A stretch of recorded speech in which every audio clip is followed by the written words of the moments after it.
वर्तमान देखंतु सुभद्रा योजना को नहीं आउ गोटे मु नुआ अपडेट नहीं आसी आपण मैंने समस्त जानते आउ किछि दिन भितर सुभद्रा योजनार परवर्ती किस्तिर टंकाटी दिज्व जहाँकि अगस्ट 28 तारिख में राखी पूर्णिमा अवसर में सुभद्रा योजनार टंकाटी दिज्व तेज देखंतु यही सुभद्रा योजना अधीन जो मैंने टंका पाऊना अर्थात आपण मैंने योग्य अटंती तथापि सुभद्रा योजना अधीन जदि आपण को टंका दि जाऊना आपण जहाँकि कॉल माध्यम अर्थात कॉल करके आपणकर समस्या जनइबे एवं आपणकर जदि सबकिछि ठीक थिबो एवं आपण माने जदि योग्य होइतिबे ताहले आपणकर सबकिछि समाधान हो जिवो एवं आपण माने मध्य टंका पाई परिबे।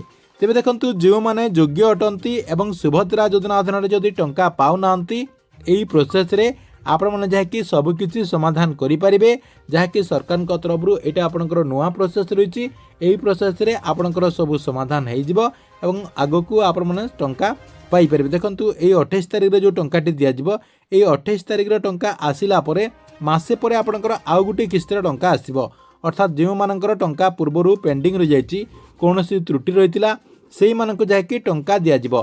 तेबे आपणकर जदि सेमिति किछि त्रुटि रहिछि एवं आपण माने जदि एई किस्तिर टंका पाई पारना हंती ताहले आपण मानक पई गुटे सुवर्ण सुजोग रहिछि आपण जायकि कॉल करके आपणकर समस्याटी जणाइबे ता सहित आपणकर व्हाट्सएप रे मध्य तांकू आपणकर समस्याटी जणाइले आपणकर सब समस्यार समाधान हो जिवो एवं आपण माने मध्य सुभद्रा योजना अधीन रे टंका पाई परिबे। तेबे आपण माने एई सब केमिति करि परिबे एवं राज्य सरकार को तरफरु ए नै कोन अपडेट होईची आपण मानक मु एई वीडियो माध्यम रे पूरा डिटेल जणे देबी जहाँकि आपण माने वीडियोटी को शेष पर्यंत देखिला परे से नै पूरा इन्फॉर्मेशन टी जानि परिबे।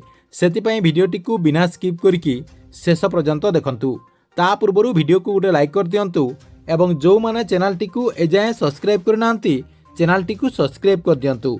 देखंतु आपण माने समस्त जानचंती ए जो आपनकर सुभद्रा योजना रहिछि सुभद्रा योजना अधीन रे सरकार को तरफरु 4टा किस्तिर टंका दिया जायछि अर्थात महिला मानक अकाउंट को ए पर्यंत राज्य सरकार को तरफरु एई योजना अधीन रे 4टा किस्तिर टंका दिया जायछि एवं आउ किछि दिन भितरे अर्थात अगस्ट 28 तारिख रे पंचम किस्तिर टंका आसीबा पई जाउची। तेबे देखंतु सरकार को तरफरु आपनकर पंचम किस्तिर टंका आसी गलानी किंतु एमिति किछि हिताधिकारी रहिचंती अर्थात एमिति किछि महिला रहिचंती जो माने कि योग्य अटंती तथापि से सुभद्रा योजना अधीन रे टंका पाई पारु नाहंती सेमाने जाकी प्रथमरु मध्य किछि महिला रहिचंती सेमाने जाकी आवेदन करिसंती एवं ए पर्यंत तांकर 5टा किस्तिर टंका मध्य रहि जायछि एवं सेमाने सेही 5टा किस्तिर टंका मध्य ए पर्यंत पाई पारु नाहंती।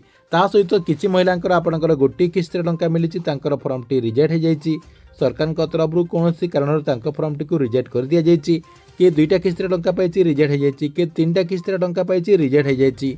तेबे ए जो आपणकर समस्या गुडिक रहिछि एई समस्याटी को आपण माने जेते चेष्टा कले मध्य जाकी ठीक ठाक करि पारु नाहंती एबे किंतु राज्य सरकार को तरफ गोटे नुआ प्रोसेस रही आपड़ जहाँकि यही सबू समस्यार समाधान अति सहजरे करेंगे।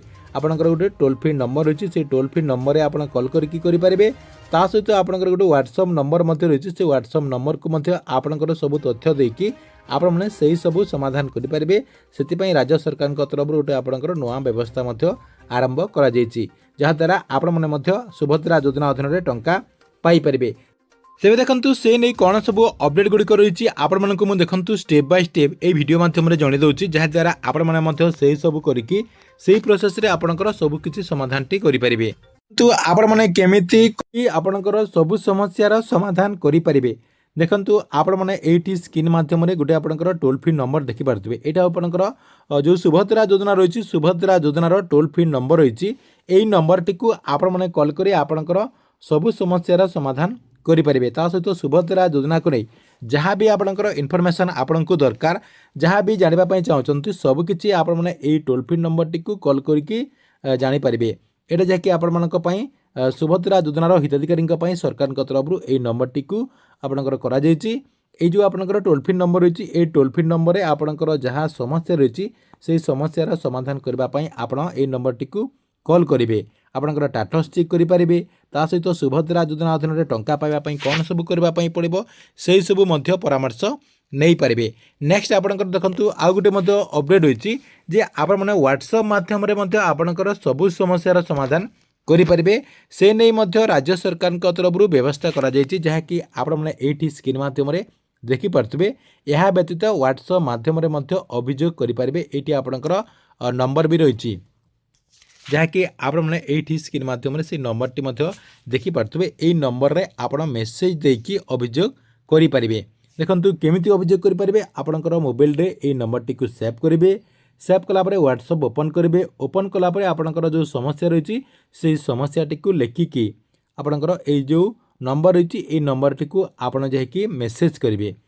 SMS କଲାପରେ ଆପଣଙ୍କର ଯେଉଁ ଟିମ୍ ରହିଛନ୍ତି ରାଜ୍ୟ ସରକାରଙ୍କ ତରଫରୁ ଯେଉଁ ଟିମ୍ ରହିଛନ୍ତି ସେମାନେ ଯାଇକି ଆପଣଙ୍କର ମେସେଜଟି ଦେଖିବେ ଏବଂ ଆପଣଙ୍କର କ'ଣ ସବୁ ସମସ୍ୟା ରହିଛି ସେମାନେ ଯାଇକି ଆପଣଙ୍କୁ ପଚାରି ବୁଝିବେ।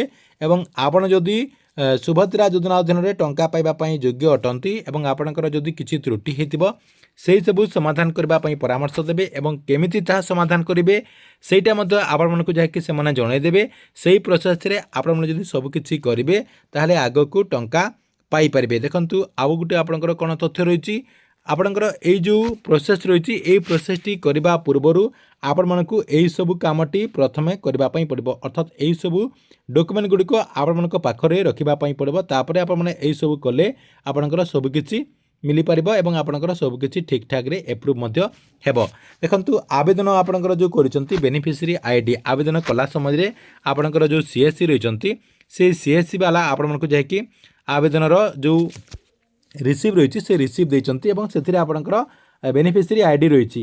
ନେକ୍ସଟ ଆପଣଙ୍କର ଆଧାର କାର୍ଡ଼ ଲାଗିବ। ତା ସହିତ ଆଧାର କାର୍ଡ଼ରେ ବ୍ୟାଙ୍କ ଆକାଉଣ୍ଟ ମଧ୍ୟ ଆପଣଙ୍କର DBT ଆକ୍ଟିଭ୍ ମଧ୍ୟ ରହିଥିବା କଥା ଏବଂ ଆପଣଙ୍କର ଆବେଦନ ସ୍ଥିତି ଆପଣଙ୍କର ଷ୍ଟାଟସ୍ଟିକୁ ଚେକ୍ କରାଯାଇଥିବା ଯେଉଁ ଆପଣଙ୍କର ଗୋଟେ ପେଜ୍ ଯାହାକି ଆପଣମାନଙ୍କୁ ବାହାର କରିବା ପାଇଁ ପଡ଼ିବ କିମ୍ବା ଆପଣମାନେ ଯଦି ମୋବାଇଲରେ କରୁଥିବେ ସ୍କ୍ରିନଶଟ୍ ମଧ୍ୟ ତାରି ନେଇପାରିବେ।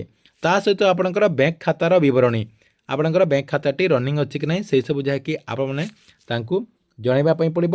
ତା ସହିତ ଆପଣଙ୍କର ଯେଉଁ ଟଙ୍କା ନ ଆସିବାର ସମସ୍ୟା ଆପଣମାନେ ଟଙ୍କା ଯେଉଁ ପାଉନାହାନ୍ତି ତାରି ସମସ୍ୟା ମଧ୍ୟ ଯାହାକି ଆପଣମାନଙ୍କୁ ଜଣାଇବା ପାଇଁ ପଡ଼ିବ।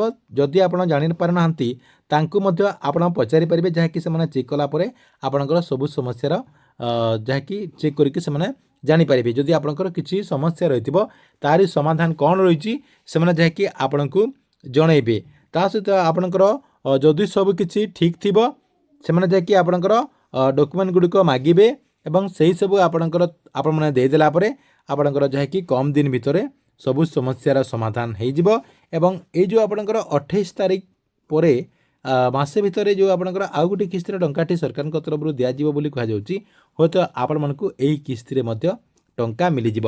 ତା ସହିତ ଆଉ ଗୋଟେ କଥା ମଧ୍ୟ ଆପଣମାନେ ସମସ୍ତେ ଜାଣି ରଖନ୍ତୁ ଯେ ସରକାରଙ୍କ ତରଫରୁ ଯେଉଁ ନେକ୍ସଟ କିସ୍ତିର ଟଙ୍କାଟି ଆପଣମାନଙ୍କୁ ମିଳିବ, ଅର୍ଥାତ୍ ଏଇ ଯେଉଁ ଆପଣଙ୍କର ମାସେ ପରେ ଯେଉଁ ଟଙ୍କାଟି ଦିଆଯିବ ଏହି କିସ୍ତିରେ ଯେଉଁମାନଙ୍କୁ ଟଙ୍କା ମିଳିବ ତାଙ୍କର ଯେତେଟା ବି କିସ୍ତିର ଆଗରୁ ପେଣ୍ଡିଂ ରହିଛି, ଧରି ନିଅନ୍ତୁ ଆପଣଙ୍କର ଯଦି 5ଟା କିସ୍ତିର ଟଙ୍କା ପେଣ୍ଡିଂ ରହିଯାଇଛି ତାହେଲେ ଆପଣମାନେ 25,000 ପାଇବେ। ଆପଣଙ୍କର ଯଦି 2ଟା କିସ୍ତିର ଟଙ୍କା ପେଣ୍ଡିଂ ରହିଯାଇଛି ଆପଣମାନେ 10,000 ଟଙ୍କା ପାଇବେ। 4ଟା କିସ୍ତିର ଟଙ୍କା ଯଦି ଆପଣଙ୍କର ପେଣ୍ଡିଂ ରହିଯାଇଛି ଆପଣ 20,000 ଟଙ୍କା ପାଇବେ।